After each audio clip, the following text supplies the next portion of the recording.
your license by driving on the road.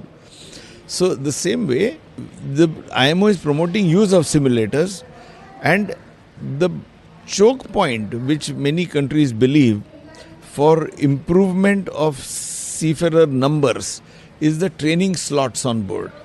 See, every ship has accommodation and facilities for a certain minimum number of people on board who are required to operate the ship safely. Anything over and above is a cost. And today, in the cost of operating a ship, that is without the fuel, because fuel is a commercial need, is 60% is what we call is crew-related costs, wages, food, travel, etc. So every effort is to try to control that or justify that cost. So naturally, providing of training berths on board is a costly affair, and that is limited. Captain Halbe, thank you for your insights. To our listeners, that was Captain Halbe, CEO of MASA, in conversation with us on Sailor Today International Maritime Radio. Until next time, sail safe. Hello listeners, we want to remind you that the material and the information presented on this program are for general information purposes only. The views expressed and the language used in the content belong to the esteemed interviewees and do not reflect on the opinions of the host, our station, its affiliates or staff. Stay tuned for more informative discussions. And that was in conversation with. You are listening to Sailor Today International Maritime Radio.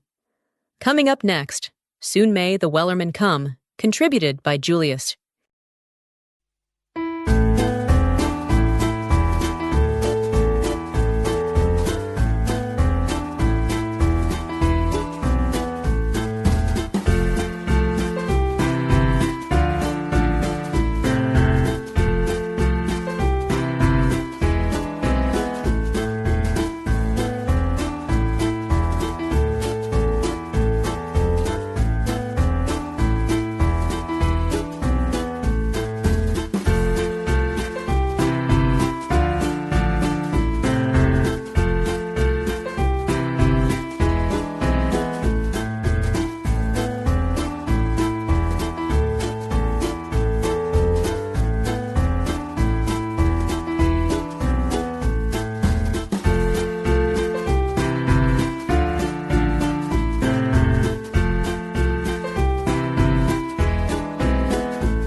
That was Soon May the Wellerman Come by Julius H. on Sailor Today International Maritime Radio. Your link ashore while at sea. Good news! Explorer Journeys is hiring for their new luxury cruise line. If you have luxury experience within hospitality, send your CV to explorerjobs@msccs.com or visit us on Facebook, LinkedIn and Instagram. Explorer Journeys. Your unmissable dose of vitamin C. It's 5:10. It's 5:11. The latest from the Directorate General of Shipping. DG Shipping has issued DGS Order 12 of 2026, introducing major changes to the eligibility criteria for the Continuous Discharge Certificate. Under the new order, CDC issuance through only 5 basic STCW courses has been discontinued, and CDCs will now be issued exclusively to candidates from DG Shipping-approved Pre-C courses, Agnavirs, Hospitality and Cruise Sector Professionals, ex-Indian Navy personnel, and certified cooks and COC holders. The order also introduces new measures for GP rating candidates, including reservation for technically skilled candidates and raising the upper age limit to 28 years, and directs maritime institutes to to stop advertising standalone STCW courses as a pathway to CDC. Signed by Director General of Maritime Administration, Sri Shyam Jagannathan, DGS Order 12 of 2026 comes into effect from the 1st of August 2026. You are listening to Sailor Today Radio. Your unmissable dose of vitamin C. It's 5:12. You are listening to Sailor Today Radio. A moment in maritime history. The Directorate General of Shipping in India was established in 1949, just 2 years after independence. Its creation reflected the new nation's understanding that a sovereign maritime administration was essential to building an independent shipping industry. It oversees the certification of Indian seafarers, the registration of Indian vessels, and the implementation of international maritime conventions in India. Every DGS certificate a seafarer carries is issued by an institution that is older than most of them. Your unmissable dose of vitamin C. You are listening to Sailor Today International Maritime Radio. Coming up next, The Cursed Compass, contributed by Kazum.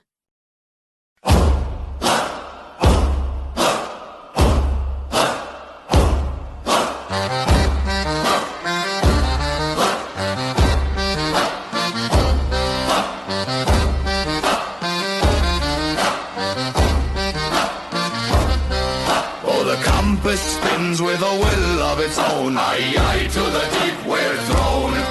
Points to the black where no stars have shone. No port will see, no mercy known. North or south, it matters not. The needle points to Davy's lot. Round we go in the devil's dance, lost to the curse of the cruel compass.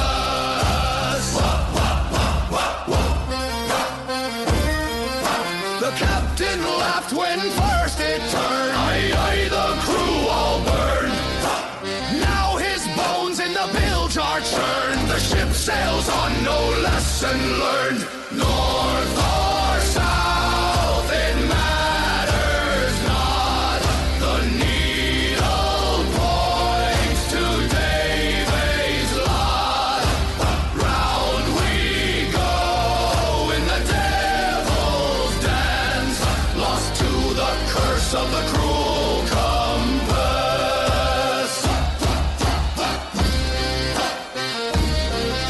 The winds cry names of men long dead. Aye, aye, their voices spread. The compass grins and glows dull red. It drinks the souls and leaves them fled. North or south, the curse holds fast. The needle's nailed to our dying mast. Round we go in the devil's dance, lost to the curse of the cruel compass.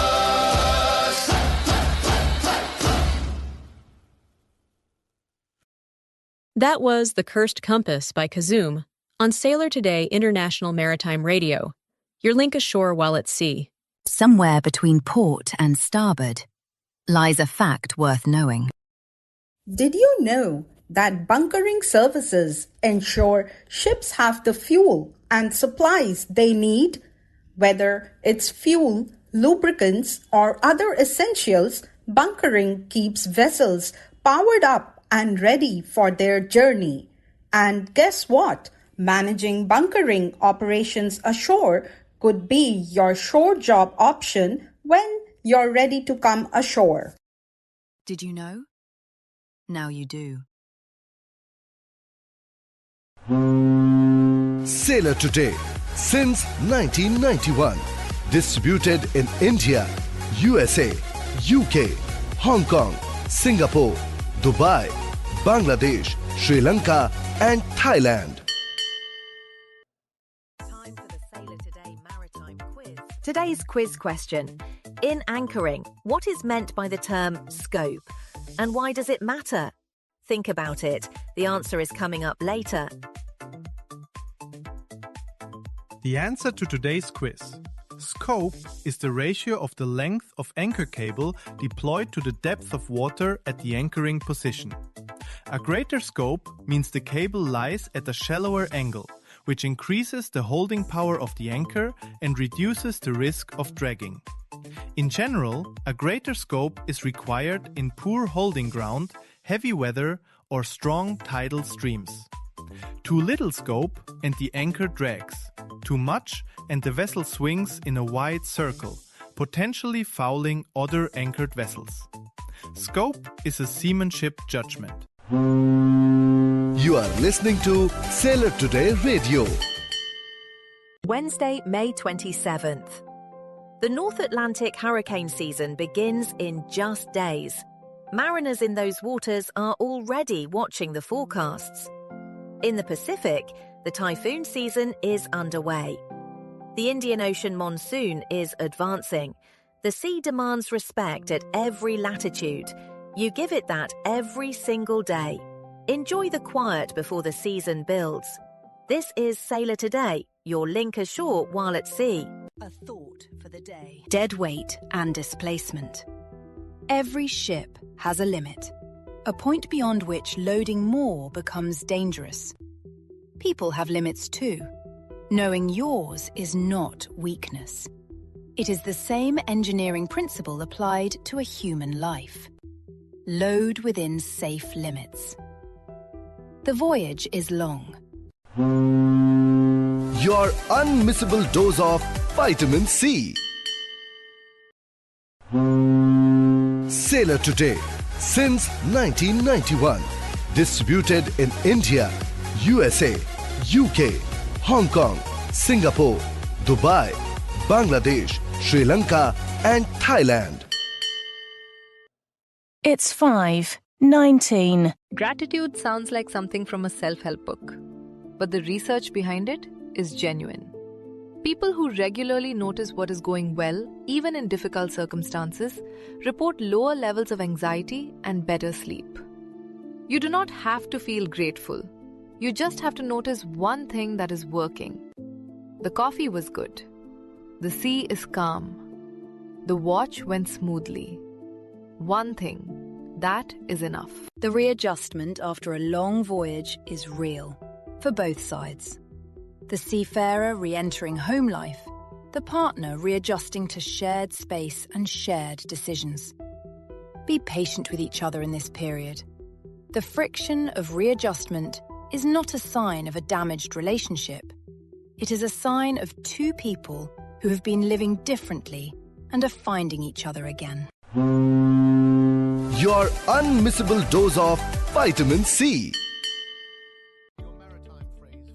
Draft and freeboard. Draft is the vertical distance between the waterline and the lowest point of the vessel's keel, how deep the ship sits in the water. Freeboard is the distance from the waterline to the main deck, how much of the ship is above water. As a vessel loads cargo, draft increases and freeboard decreases. The load line, plimsoll line, marks the maximum permissible draft in different sea areas and seasons. Together, draft and freeboard define how a vessel sits in the sea. It's 5:21. Sailor Today, since 1991. Distributed in India, USA, UK, Hong Kong, Singapore, Dubai, Bangladesh, Sri Lanka and Thailand. You are listening to Sailor Today Radio. It's 5:21. These news headlines are brought to you by Sailor Today in collaboration with Bhandarkar Shipping News, your anchor in the sea of knowledge, keeping you steady and informed. India-Italy ties were elevated to a special strategic partnership during Shri Narendra Modi, Prime Minister of India's visit to Italy at invitation of Giorgia Meloni, President of Council of Ministers of Italy. A landmark MOU on shipping, maritime transport, ports and shipbuilding places maritime cooperation at heart of future bilateral engagement alongside IMEC, defense, innovation and maritime security dialogue. At India-Norway Business and Research Summit in Oslo, Shri Narendra Modi, Prime Minister of India, joined HRH Crown Prince Haakon and HE Jonas Gahr Støre, Prime Minister of Norway. Maritime cooperation, shipbuilding, blue economy, green transition, renewable energy, and sustainable shipping emerged as key pillars of future collaboration under India-EFTA partnership. At Directorate General of Shipping HQ, Shri Vijay Kumar, IAS, Secretary, Ministry of Ports, Shipping and Waterways, chaired stakeholder interaction on RPSL matters alongside Shri Shyam Jagannathan, IAS, Director General of Shipping, Shri Sushil Mansingh Khopde, IPS, Additional Director General of Shipping, Captain Nitin Mukesh, DDG, Crew Welfare, and Captain PC Meena, DDG, Crew Process, reaffirming commitment to transparent, efficient, and seafarer-centric recruitment practices. DGS operationalized Indian Ship Registration Module on eSamudra, enabling fully paperless registration, real-time tracking, digitally signed certificates, and faster approvals, advancing ease of doing business in Indian shipping. DGS and CDAC are addressing tech issues reported after launch of new examination portal. Oral examination bookings for June 2026 are expected to commence from 25th May. Garden Reach Shipbuilders and Engineers, GRSE, launched Sangmitra, first next-generation offshore patrol vessel for Indian Navy. Vessel was launched by Samatti Sarita Vatsayan in presence of Vice Admiral Sanjay Vatsayan, PVSM, AVSM, NM, Vice Chief of Naval Staff, while CMDE PR Hari, retired, Chairman and Managing Director, GRSE, highlighted continued momentum in indigenous naval shipbuilding. Adani Logistics, with Hi-Fun Foods and Evergreen Marine Corporation, launched a dedicated reefer rail corridor linking ICD Virochan Nagar with Mundra Port, strengthening cold chain exports, multimodal connectivity, sustainability, and global market access. Addressing 19th Rozgar Mela, Shri Narendra Modi, Prime Minister of India, identified shipping, ports, shipbuilding, logistics, and maritime infrastructure as major future employment generators under Viksit Bharat 2047, supported by large-scale investments in maritime ecosystem development. Under Jal Jeevan Mission 2.0, Centre signed reform-linked MOUs with Andaman and Nicobar Islands and West Bengal in presence of Shri C.R. Patil, Union Minister for Jal Shakti. Admiral D.K. Joshi, Lieutenant Governor, Andaman and Nicobar Islands, and Dr. Chandra Bhushan Kumar, Chief Secretary, participated as focus shifted towards community-led, sustainable rural water governance. DRDO successfully completed development trials of ULPGM V3 in air-to-ground and air-to-air modes. Program involved Research Center Imarat, DRDL, TBRL, HEMRL, Bharat Dynamics Limited, Adani Defence Systems and Technologies Limited, and New Space Research and Technologies. Shri Rajnath Singh, Raksha Mantri, termed achievement a major milestone towards Atmanirbhar Bharat, while Dr. Samir V. Kamath, Secretary Defence R&D and Chairman DRDO, congratulated participating teams. Shri Piyush Goyal, Union Minister of Commerce and Industry, announced India's target of $1 trillion exports this year and $2 trillion within 5 years. Highlighting FTAs, MSME growth, manufacturing expansion, agriculture, fisheries, digital payments, and export competitiveness, he linked ambition directly with vision of Viksit Bharat 2047. Bhandarkar